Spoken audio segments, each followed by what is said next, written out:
Um minerador aposentado, de mãos trêmulas e coração cansado, comprou uma cabana esquecida no alto da serra. Chamaram-no de louco por gastar o resto da aposentadoria num barraco de madeira. Mas algo enterrado sob o chão o fez redescobrir o valor da própria vida. Anselmo Duarte era um homem marcado pelo tempo e pela dureza da terra. Seus 60 e poucos anos pesavam não apenas em sua coluna curvada, mas também em sua alma. As mãos, outrora fortes para empunhar picaretas e manusear explosivos nas galerias escuras, agora exibiam uma fina camada de tremor constante, um resquício da exaustão acumulada em décadas de trabalho árduo. Ele havia dedicado a maior parte de sua existência à mineração de ouro, uma profissão que prometia riqueza, mas entregava principalmente pó, suor e perigo. As rugas profundas em seu rosto bronzeado contavam histórias de sol a pino e noites mal dormidas, de esperança e desilusão. O passado de Anselmo era assombrado por uma tragédia específica, um desabamento em uma mina, anos atrás, que ceifou a vida de seus companheiros de trabalho. Ele foi o único sobrevivente. A memória daquele dia, do som ensurdecedor da terra cedendo e dos gritos que foram silenciados, nunca o abandonou. A culpa por ter escapado, enquanto outros pereceram, corroía-o silenciosamente, transformando-o em um homem ainda mais recluso e solitário. A solidão, que antes era uma escolha por conveniência em meio ao trabalho, tornou-se uma condição permanente após o acidente, uma forma de lidar com a dor e o peso da sobrevivência.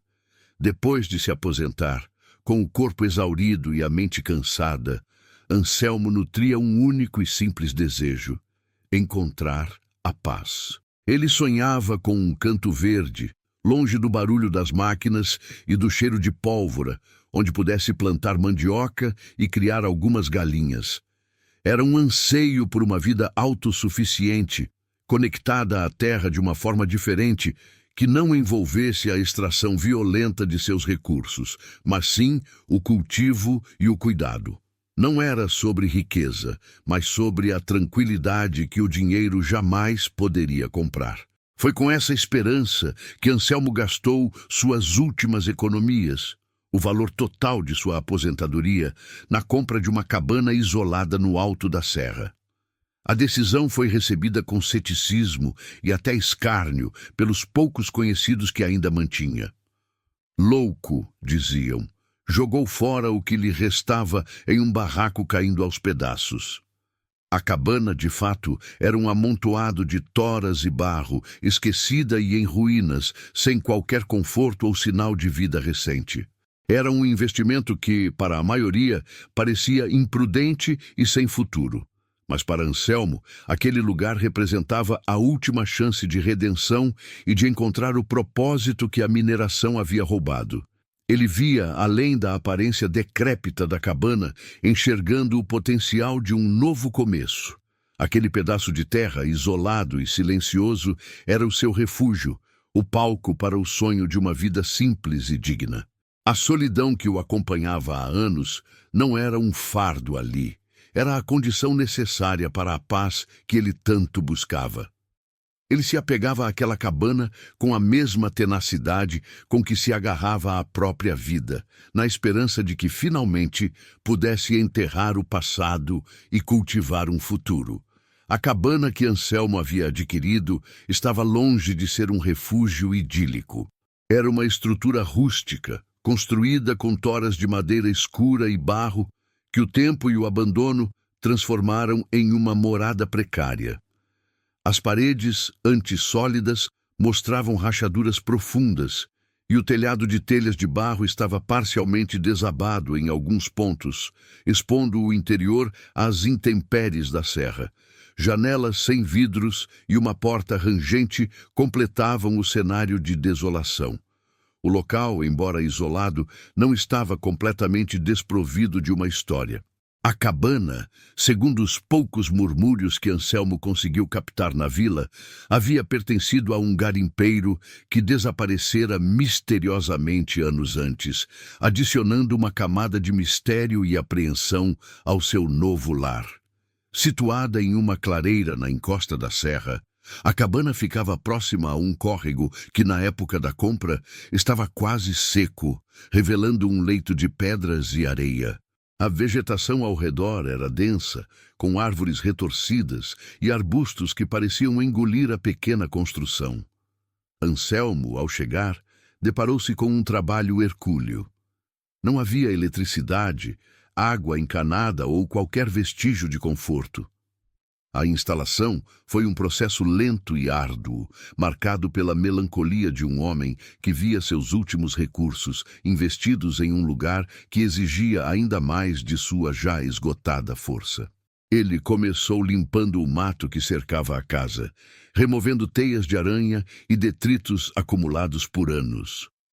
Com as mãos calejadas, as mesmas que um dia extraíram ouro da terra, agora ele remendava o telhado com pedaços de lona e madeira velha, vedava frestas com barro fresco e improvisava uma porta mais segura. Cada martelada, cada esforço era um lembrete de sua determinação em construir uma nova vida, mesmo que as dificuldades fossem imensas. As noites eram solitárias, iluminadas apenas pela luz bruxuleante de um lampião a querosene, e o silêncio da serra era quebrado apenas pelos sons da natureza, um contraste gritante com o barulho constante das minas. Para abastecer-se de mantimentos básicos, Anselmo precisava descer até a pequena vila mais próxima, um vilarejo encravado no vale. Foi nessas raras incursões que ele começou a interagir com os moradores locais. Entre eles estava Dona Filó, a proprietária da única venda de secos e molhados da região. Dona Filó era uma mulher de meia idade, com um rosto redondo e olhos curiosos que não perdiam um detalhe. Ela era conhecida por sua língua afiada e por ser a principal fonte de fofocas e informações da vila, mas também possuía um bom coração, sempre disposta a ajudar quem precisava à sua maneira. No primeiro encontro de Anselmo com Dona Filó, enquanto ele comprava farinha, sal e querosene, ela não tardou a indagar sobre sua mudança. "Então o senhor é o tal que comprou a cabana do finado Zé Garimpeiro, não é?" perguntou ela com uma mistura de curiosidade e um tom que beirava a reprovação velada. "Dizem que o senhor gastou toda a aposentadoria naquele barraco. Não seria melhor ter ficado na cidade com mais conforto?" Anselmo, um homem de poucas palavras, apenas murmurou algo sobre a busca por paz e tranquilidade, mas as palavras de Dona Filó ecoavam a opinião geral da vila. Ele havia cometido uma loucura, jogando fora o que lhe restava em um lugar sem futuro. Pouco tempo depois, Anselmo recebeu uma visita inesperada em sua cabana. Era Chico Nunes, um ex-parceiro de garimpo, um homem robusto com um bigode farto e um olhar preocupado. Chico, ao contrário de Dona Filó, não era dado a fofocas, mas sua preocupação com Anselmo era genuína. Ele havia ouvido os boatos na vila e sentiu a necessidade de verificar como o velho amigo estava. "Anselmo, meu velho, o que você veio fazer neste fim de mundo?" perguntou Chico com uma voz grave, enquanto observava as condições precárias da cabana. "Todo mundo na vila está dizendo que você enlouqueceu. Gastar a aposentadoria num lugar desses, sem água, sem luz. Você podia ter comprado uma casinha melhor, mais perto de tudo." Chico tentou argumentar, lembrando os perigos da solidão e as dificuldades que um homem na idade de Anselmo enfrentaria sozinho em um lugar tão isolado.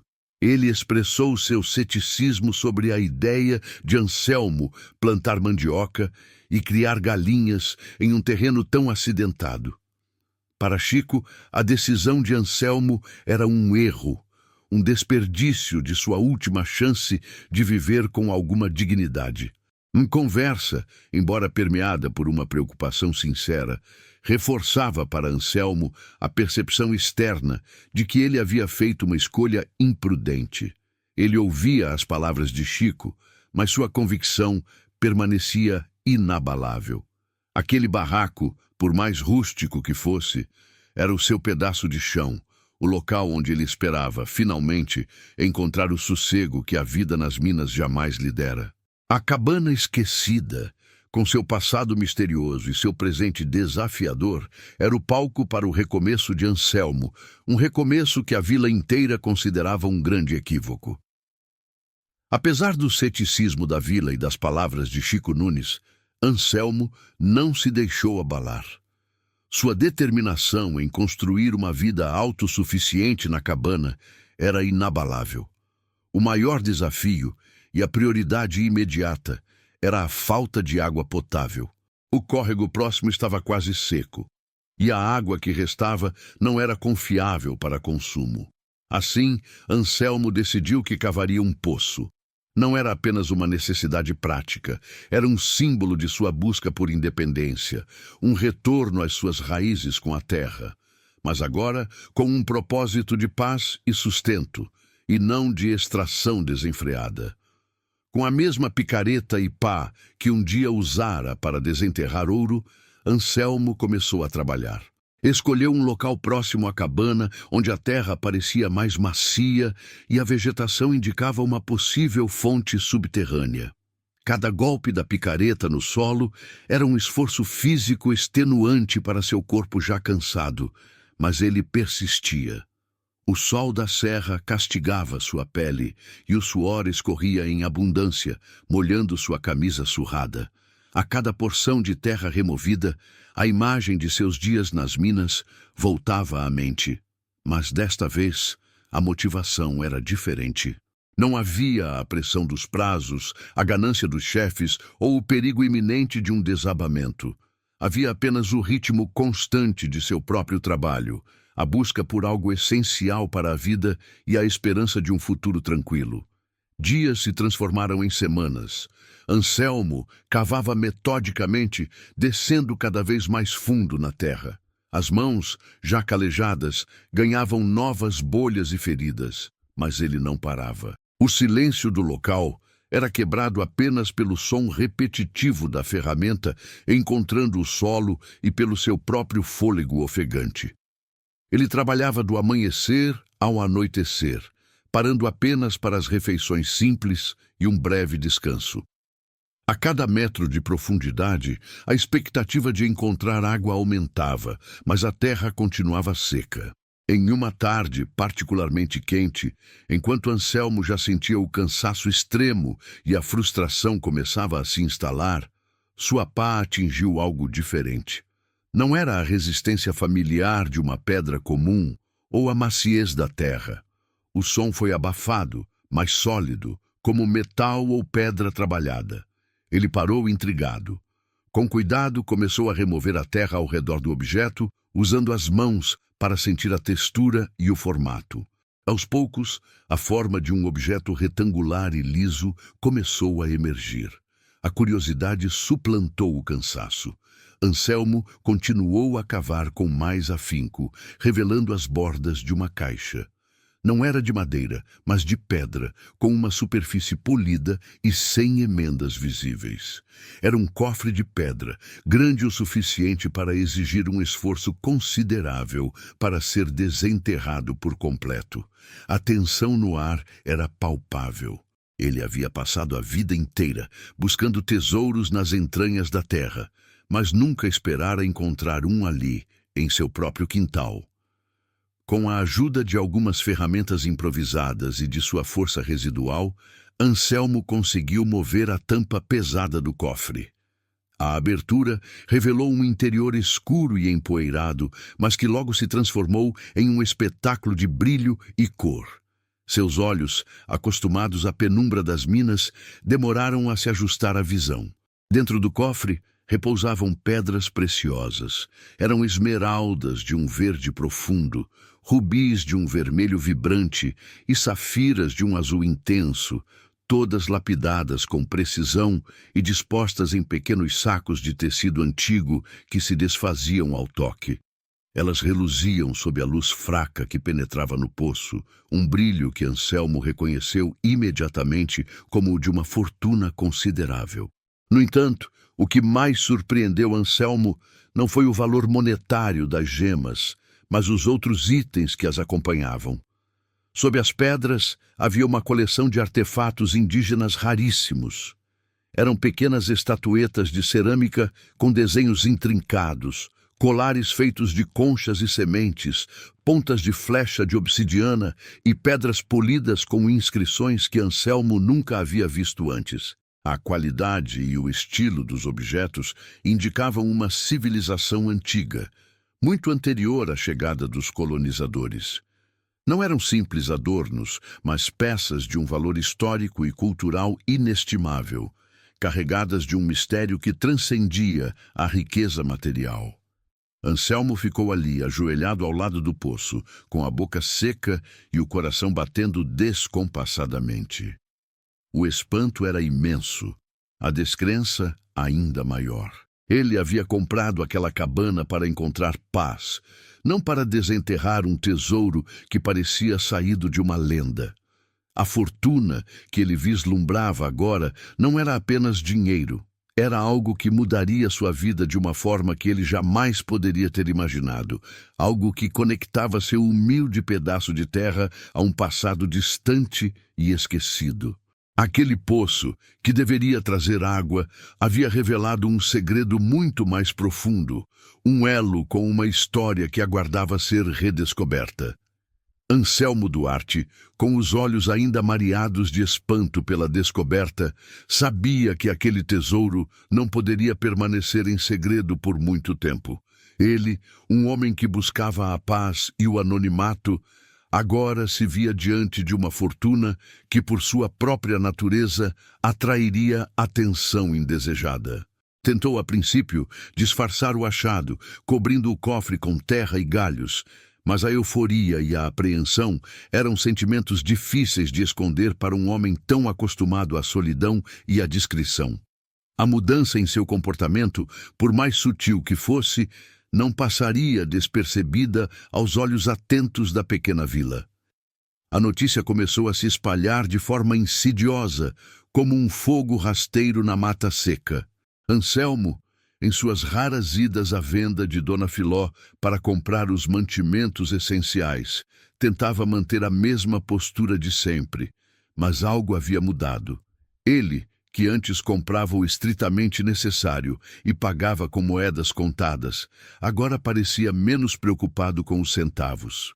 Uma ou outra compra de algo a mais, um olhar ligeiramente mais distante, uma resposta mais breve do que o habitual. Pequenos detalhes que Dona Filó, com sua perspicácia aguçada e seu dom para a fofoca, não deixou escapar. Ela, que antes o via como um louco que jogara a aposentadoria fora, começou a nutrir uma curiosidade crescente.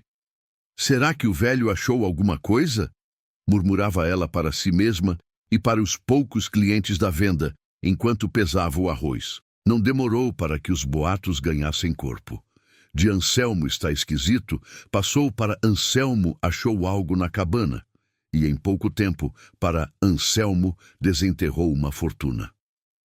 Chico Nunes, o ex-parceiro de garimpo, foi um dos primeiros a sentir a mudança no ar. Em uma de suas visitas à vila, ouviu os murmúrios e decidiu ir até a cabana de Anselmo, não apenas por preocupação, mas agora com uma ponta de desconfiança.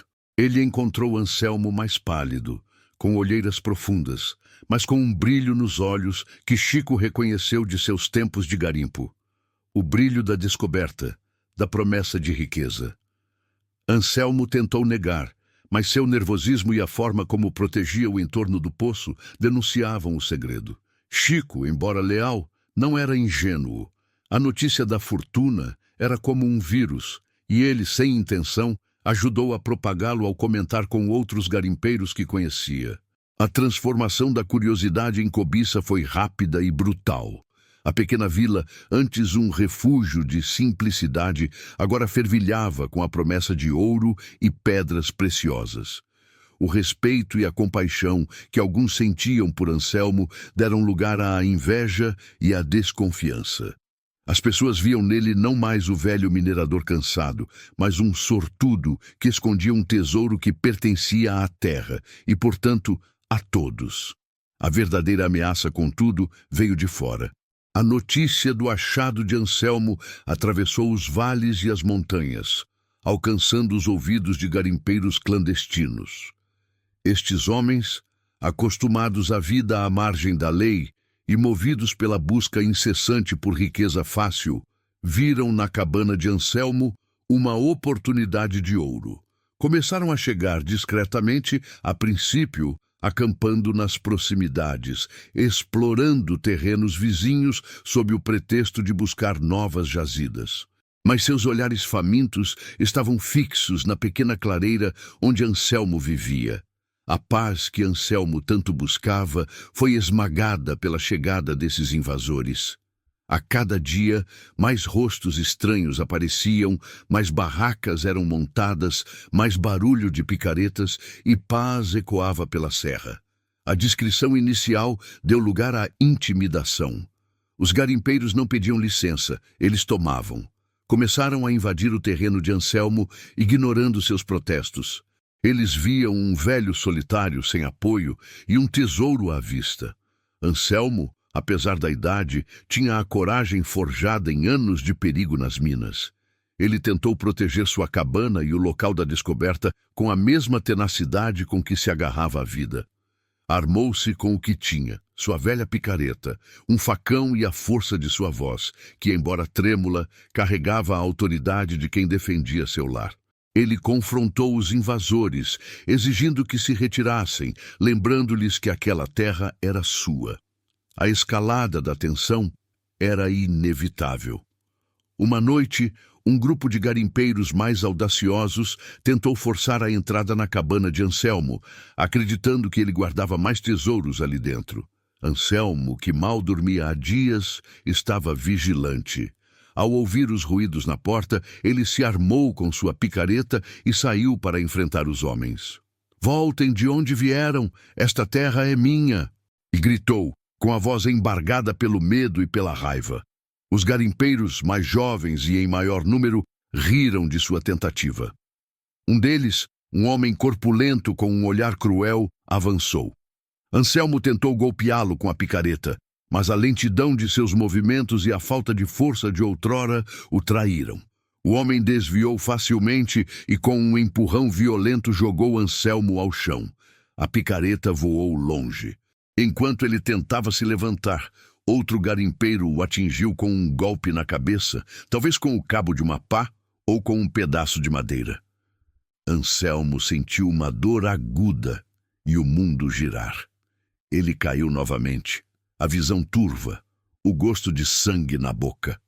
Enquanto estava no chão, tonto e desorientado, os garimpeiros vasculharam a cabana, mas não encontraram o cofre que Anselmo havia enterrado novamente e camuflado com maestria. Frustrados, eles se contentaram em roubar alguns de seus poucos pertences e saíram, deixando-o ferido e à mercê da noite fria. Anselmo permaneceu ali por um tempo indeterminado, a cabeça latejando, o corpo dolorido. A sensação de estar sobrecarregado era esmagadora.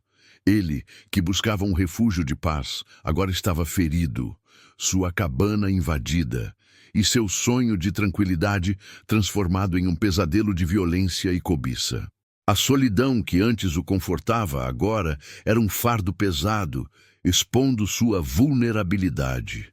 Ele percebeu, com um amargo desespero, que não poderia proteger o tesouro, nem a si mesmo sozinho.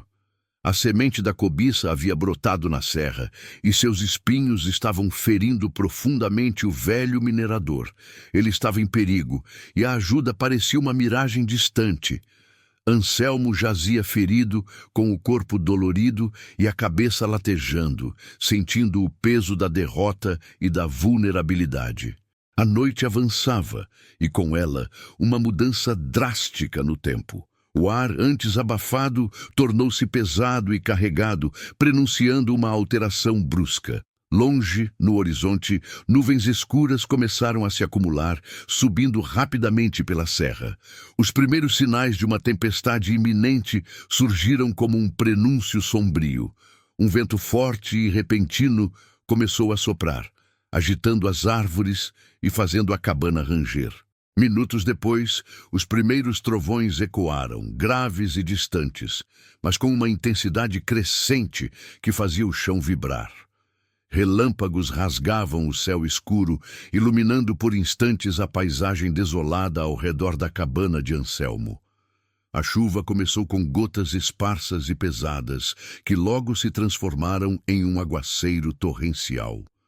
Era uma tempestade violenta e implacável, daquelas que castigam a Serra Mineira com toda a sua fúria. A água descia em cascata pelo telhado precário da cabana, invadindo as frestas e criando poças no chão de terra batida. Anselmo, com dificuldade, arrastou-se para um canto da cabana que ainda oferecia algum abrigo. Ele sentia o frio úmido e a dor em seu corpo, e o barulho ensurdecedor da chuva e dos ventos uivantes intensificava sua sensação de desespero. O trovão ribombava sem cessar, e os relâmpagos, agora mais frequentes e próximos, pintavam o interior da cabana com flashes intermitentes de luz branca. A natureza, que ele buscava para encontrar paz, agora parecia se voltar contra ele com uma força avassaladora, refletindo o caos que se instalara em sua vida. A serra, antes um refúgio, transformava-se em um palco de fúria. A força da tempestade era tamanha que a própria terra começou a ceder. O solo encharcado, já instável devido à exploração dos garimpeiros clandestinos e à própria estrutura da serra, não suportou o volume de água. Anselmo ouviu um som diferente, um estrondo prolongado e grave que não era de trovão, mas da terra em movimento. Era um rugido profundo, acompanhado de um tremor que fez a cabana inteira balançar violentamente. De repente, uma parte da encosta acima da cabana desmoronou. Um deslizamento de terra, uma massa de rochas, barro e vegetação, desceu com uma velocidade impressionante. A força da natureza era implacável. A cabana de Anselmo, já fragilizada, foi parcialmente engolida pela avalanche de terra. As toras de madeira se partiram, o telhado desabou em um estrondo e a estrutura precária foi arrastada e esmagada. Anselmo, que estava no interior, sentiu o impacto. Ele foi arremessado e coberto por uma mistura de lama e destroços, mas por um milagre conseguiu se proteger atrás de uma parede mais resistente que ainda se mantinha de pé.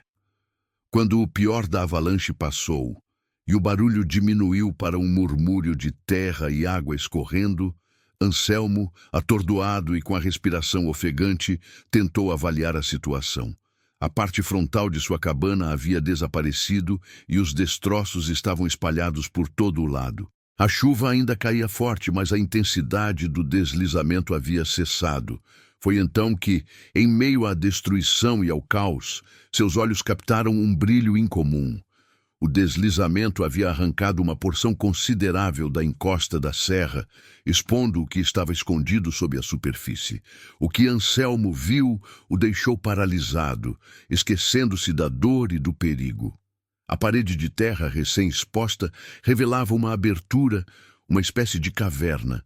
Mas não era uma caverna comum. Suas paredes e teto reluziam com um brilho dourado e cintilante.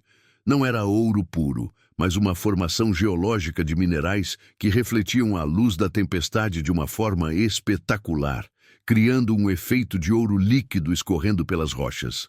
A caverna era grandiosa, com estalactites e estalagmites que pareciam esculpidas em cristal e metal precioso. A luz dos relâmpagos, que ainda cortavam o céu, penetrava na abertura, revelando um espetáculo de cores e reflexos nunca antes vistos. Era como se a própria serra tivesse aberto seu coração, revelando um segredo milenar. No interior da caverna, Anselmo podia vislumbrar formações rochosas que pareciam altares naturais, e em algumas reentrâncias brilhavam ainda mais intensamente as mesmas pedras preciosas que ele havia encontrado no cofre, mas em proporções muito maiores e em seu estado natural, incrustadas nas paredes rochosas. O local era de uma beleza estonteante e indizível valor. Um tesouro geológico e possivelmente arqueológico que eclipsava completamente a primeira descoberta do cofre. As pedras preciosas e os artefatos indígenas que ele havia desenterrado do poço pareciam meros fragmentos diante da magnitude do que a fúria da natureza acabara de revelar. Era o verdadeiro coração da serra, um lugar místico e sagrado que a terra guardava com zelo. Anselmo, ainda cambaleante e ensanguentado, conseguiu se arrastar para mais perto da abertura. A visão o encheu de um misto de temor e reverência. Ele havia passado a vida inteira cavando a terra em busca de riqueza material, mas o que estava diante de seus olhos era algo que transcendia qualquer valor monetário. Era uma revelação da própria essência da serra, um monumento natural que agora estava exposto para o mundo. A tempestade que quase o havia matado e destruído seu lar, paradoxalmente, havia sido o catalisador para a descoberta mais extraordinária de sua vida. Ele não era apenas um minerador. Ele era o primeiro a testemunhar o segredo mais profundo daquela montanha. A paz que ele buscava talvez não estivesse em plantar mandioca, mas em compreender e proteger o que a natureza acabara de lhe confiar. Após a fúria da tempestade e a revelação da caverna dourada, Anselmo Duarte permaneceu atordoado em meio aos destroços de sua cabana. Ferido, exausto e sobrecarregado pela magnitude da descoberta, ele sabia que a situação havia transcendido sua capacidade de gerenciamento. O padre Arlindo, conselheiro da vila e figura respeitada por sua sabedoria e visão espiritual, foi quem, movido por uma premonição e pela ausência de Anselmo na vila após a tempestade, decidiu subir a serra para verificar o estado do velho minerador. Ao chegar, o padre deparou-se com a cabana parcialmente destruída e, mais chocante, com a imensa abertura na encosta, de onde emanava um brilho incomum. Ele encontrou Anselmo semi-inconsciente, mas vivo, e rapidamente compreendeu a gravidade da situação. O padre Arlindo, ciente dos perigos que a descoberta da fortuna de Anselmo já havia gerado com a chegada dos garimpeiros clandestinos, não hesitou. Ele desceu apressadamente até a vila e de lá contatou as autoridades competentes. A notícia de uma caverna de ouro e de antigos tesouros em uma região isolada de Minas Gerais rapidamente acionou uma série de protocolos. Em questão de dias, a antes pacata Serra Mineira transformou-se em um canteiro de operações. Viaturas da Polícia Ambiental e do Instituto do Patrimônio Histórico e Artístico Nacional, IPAM, subiram a trilha, seguidas por veículos de equipes especializadas.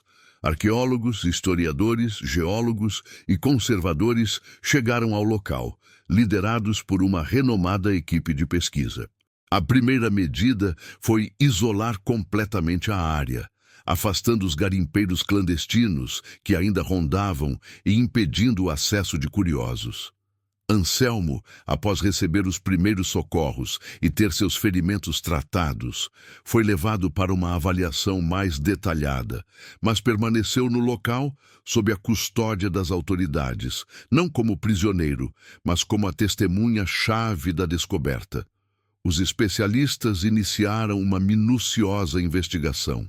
Os geólogos analisaram a composição mineral da caverna, confirmando a presença de formações cristalinas ricas em quartzo e outros minerais que, sob a luz, criavam o efeito dourado e reluzente. Eles também estudaram a estrutura da serra, compreendendo como o deslizamento havia exposto aquela maravilha geológica. Paralelamente, os arqueólogos e historiadores voltaram sua atenção para os artefatos encontrados no cofre de pedra por Anselmo e, mais importante, para as evidências de ocupação humana dentro e ao redor da caverna recém-exposta. A cada dia de escavação e análise, a magnitude da descoberta se tornava mais clara. As inscrições nas pedras polidas, as estatuetas de cerâmica e os padrões nos colares de conchas e sementes, antes meros objetos de curiosidade para Anselmo, foram identificados como pertencentes a uma civilização pré-colombiana, até então desconhecida ou pouco documentada na região. Os arqueólogos confirmaram que o local não era apenas uma caverna com pedras preciosas, mas um sítio arqueológico sagrado, um centro cerimonial de um povo que habitou a região milênios antes da chegada dos colonizadores europeus. O grande plot twist foi revelado em uma coletiva de imprensa improvisada no local, com a presença de Anselmo, ainda convalescendo, e do padre Arlindo. A coordenadora da equipe de arqueologia, doutora Helena Ribeiro, explicou com clareza a chocante verdade. As pedras preciosas, os artefatos e a própria caverna não eram apenas valiosos em termos monetários. Eles representavam um patrimônio histórico e cultural inestimável para o Brasil e para a humanidade. A fortuna que Anselmo desenterrara não era dele para vender ou explorar. A doutora Ribeiro detalhou que o sítio era um complexo cerimonial, possivelmente utilizado para rituais de passagem, observações astronômicas e para a conexão com as divindades da natureza. A caverna, com seu brilho dourado e suas formações imponentes, era o epicentro desse culto, o verdadeiro coração da serra, um lugar onde, acreditava-se, a terra se comunicava com o céu. As pedras preciosas, incrustadas nas paredes da caverna ou lapidadas nos artefatos do cofre, não eram vistas por aquele povo como meras riquezas materiais, mas como elementos sagrados, oferendas ou representações de seus deuses e de sua cosmogonia. A civilização que construiu e utilizou o sítio era uma cultura avançada, com conhecimentos de astronomia, engenharia e arte, que deixou para trás um legado de profundo significado espiritual. A descoberta reescreveria capítulos da história pré-colonial brasileira, revelando a existência de um povo com complexas estruturas sociais e crenças, muito antes do que se imaginava para aquela região específica. Legalmente, isso significava que o terreno e tudo o que nele estava contido era considerado patrimônio da União, protegido por lei. A exploração comercial dos minerais ou a venda dos artefatos eram ilegais. Anselmo, o descobridor, tinha direitos legais como achador, mas estes não incluíam a propriedade do sítio ou de seus conteúdos. Sua fortuna havia se transformado em um legado, uma responsabilidade. Para Anselmo, a revelação foi um turbilhão de emoções. A princípio, houve a decepção de ver a riqueza material escorrer por entre os dedos. Ele havia sonhado com a paz que a aposentadoria poderia trazer, e o tesouro parecia ser a chave para isso. Contudo, as palavras da doutora Ribeiro e a visão do padre Arlindo sobre a sacralidade do local começaram a ressoar em sua mente. A profundidade histórica e mística do sítio o impactou. Ele, um homem que passara a vida extraindo da terra, agora compreendia que havia encontrado algo que não podia ser extraído, mas sim protegido e reverenciado. A Caverna Dourada não era uma mina de ouro, mas um templo milenar. A fortuna não estava nas pedras, mas na história que elas contavam. Aquele conhecimento, aquela conexão com um passado tão distante e sagrado, era o verdadeiro tesouro. Anselmo percebeu que a paz que ele buscava não viria da posse, mas da compreensão e da preservação. Ele havia desenterrado não apenas pedras, mas a própria memória da terra. Anselmo Duarte, após a chocante revelação dos especialistas e a compreensão da verdadeira natureza do sítio arqueológico, viu-se imerso em um profundo conflito interno. A fortuna que ele havia vislumbrado, uma riqueza material capaz de garantir-lhe a paz e o conforto na velhice, desvanecia-se diante da magnitude histórica e cultural do que havia desenterrado. Ele, um homem simples, acostumado a medir o valor das coisas em ouro e pedras brutas, agora confrontava uma verdade que transcendia qualquer moeda. A ideia de vender os artefatos ou explorar os minerais da caverna, antes uma possibilidade tentadora, tornava-se um peso insuportável. O dilema era avassalador. Por um lado, estava a promessa de uma vida sem privações, a chance de finalmente descansar e desfrutar dos últimos anos com alguma dignidade, longe das dificuldades que sempre o acompanharam. O dinheiro poderia apagar as marcas de uma vida de trabalho árduo e garantir a segurança que ele nunca tivera. Por outro lado, a verdade que os arqueólogos e historiadores apresentaram ressoava profundamente em sua alma. Aqueles objetos e aquela caverna não eram meras mercadorias. Eram a memória de um povo, um legado sagrado que a terra guardara por milênios. A culpa do passado, um fardo que Anselmo carregava desde o desabamento na mina que levou seus companheiros, ressurgiu com força.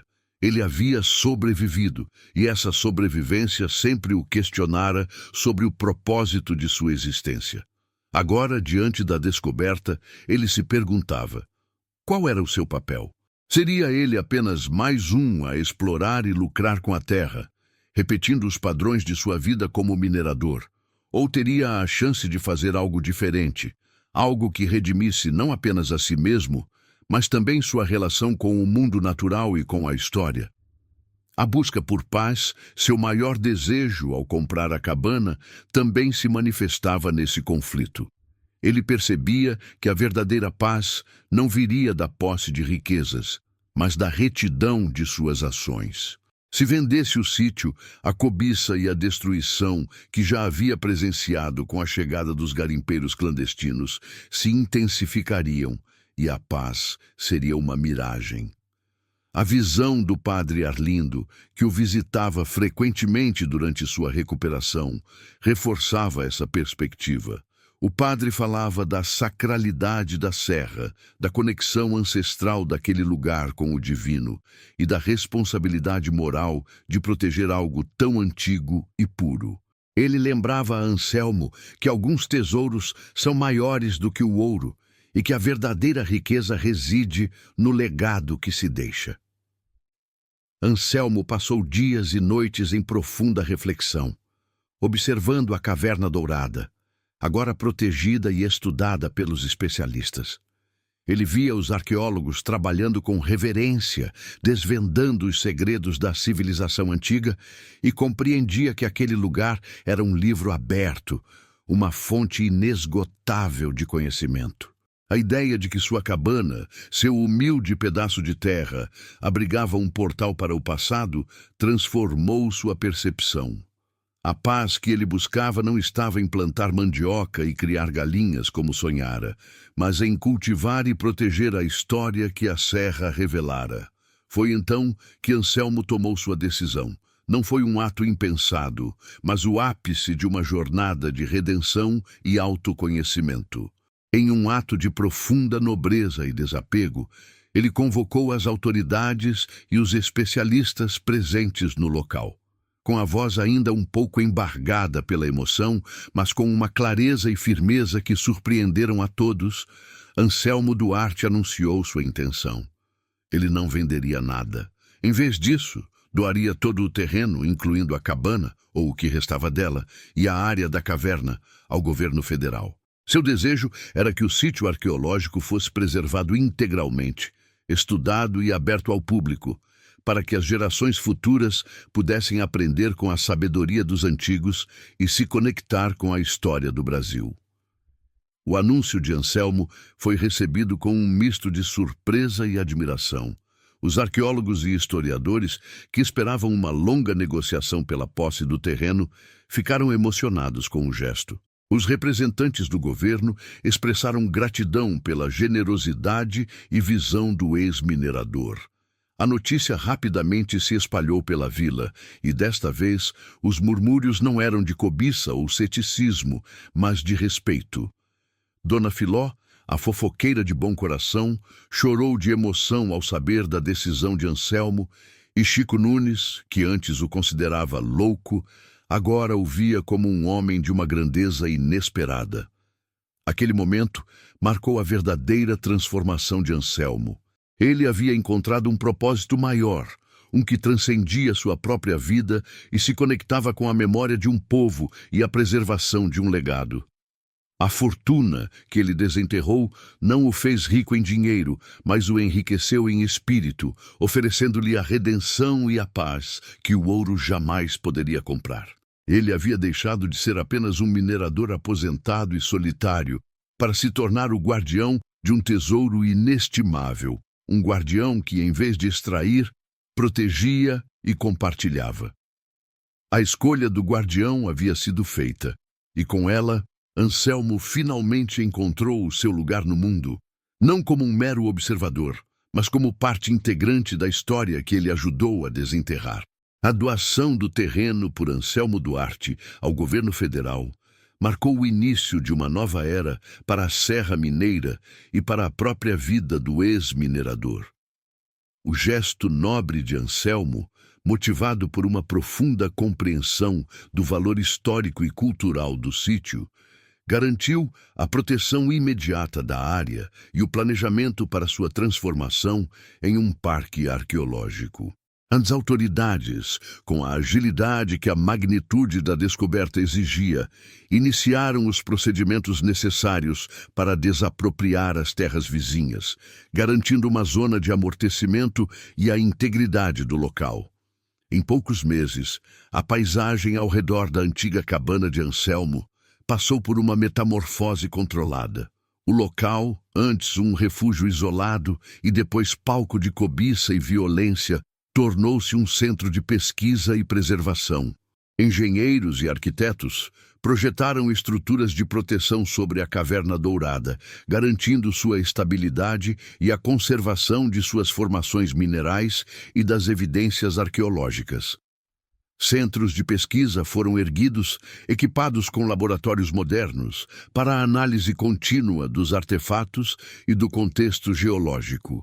Trilhas interpretativas foram demarcadas, permitindo que visitantes pudessem explorar o local de forma segura e educativa, sempre acompanhados por guias especializados.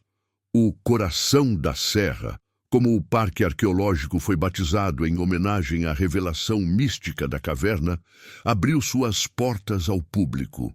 Tornou-se um ponto de referência para estudiosos e turistas interessados na história pré-colonial do Brasil. A riqueza de seu acervo, que incluía não apenas os artefatos encontrados por Anselmo, mas também muitos outros descobertos nas escavações subsequentes, reescreveu importantes capítulos da arqueologia nacional. Anselmo Duarte, o homem que desenterrou o segredo da serra, não se afastou do local. Em reconhecimento à sua descoberta e ao seu ato de doação, ele foi nomeado guardião honorário do Parque Arqueológico. Sua função não era apenas simbólica. Ele se tornou uma figura central na vida do Coração da Serra. Com sua experiência de vida e seu conhecimento íntimo da montanha, Anselmo auxiliava as equipes de pesquisa, indicando pontos de interesse e compartilhando suas observações sobre a fauna e flora local. Mais importante, ele se tornou um contador de histórias, um elo vivo com o passado. Diariamente, Anselmo recebia os visitantes, guiando-os pelas trilhas e pelos centros de exposição. Com sua voz grave e calma, ele narrava a história do sítio, desde a descoberta do cofre de pedra até a revelação da caverna pela tempestade. Ele falava sobre a antiga civilização que habitava a serra, sobre seus rituais e suas crenças, sobre a conexão mística que aquele povo tinha com a terra. Sua própria jornada, de minerador a guardião, era parte integrante da narrativa, um testemunho da capacidade humana de transformação e redenção. Seu semblante, antes marcado pela fadiga e pela culpa, agora exibia uma serenidade que a vida nas minas jamais lhe permitira. A paz que Anselmo tanto buscava e que imaginava encontrar plantando mandioca e criando galinhas, manifestou-se de uma forma muito mais profunda e significativa. Ele não cultivava a terra no sentido literal, mas cultivava um legado, protegendo e compartilhando a história que a serra revelara. A culpa que o assombrava desde o desabamento na mina foi, finalmente, dissipada. Ele havia encontrado um propósito que transcendia sua própria existência, um que honrava não apenas seus companheiros perdidos, mas também a memória de uma civilização esquecida. A doação do terreno foi seu ato final de redenção, um sacrifício pessoal que resultou em um bem maior para a humanidade. A história do Coração da Serra e de Anselmo Duarte tornou-se um exemplo da singularidade de Minas Gerais, onde o misticismo e a arqueologia se entrelaçam em uma tapeçaria rica e complexa. A força avassaladora da natureza, que com uma tempestade destruiu uma cabana, mas revelou um tesouro milenar, demonstrou seu poder tanto destrutivo quanto revelador. A jornada de Anselmo, de um homem consumido pela culpa a um guardião honrado, ilustrava a capacidade do ser humano de encontrar um novo sentido para a vida, mesmo quando a adversidade parece insuperável.